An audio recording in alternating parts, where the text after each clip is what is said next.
یہ باغی کا یہ مطلب نکالنا کہ نہیں اس کا مطلب ہوتا ہے کہ وہ طلب کر رہا ہے، یہ تو ایک پازیٹیو میننگ ہے، نہ تو یہ حدیث کے سیاق و سباق سے بیٹھتا ہے۔ وہاں جنت دوزخ کی بات ہو رہی ہے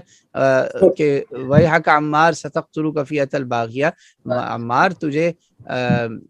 اللہ یعنی اللہ تیرے پر رحم کرے، تیرا قتل کر دے گا یہ ایک باغی گروہ، اور وہ فَإِنَّهُمْ يَدْعُونَ إِلَى النَّارِ، جدھر وہ لوگ ہوں گے وہ آگ کی طرف بلائیں گے، اور تو جدھر ہوگا وہ جنت کا راستہ ہوگا۔ تو اس لیے عمار رضی اللہ عنہ کا صحیح سندوں سے ہمیں پتہ چلتا ہے کہ جب وہ ان کی فوج میں نہیں آئے امیر شام کی، ادھر آ گئے وہ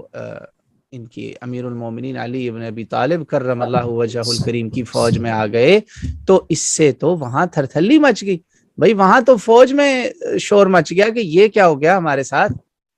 یہ تو ہمارا کام خراب ہو گیا بڑا۔ اگر باغی کا ایسا مطلب نہ ہوتا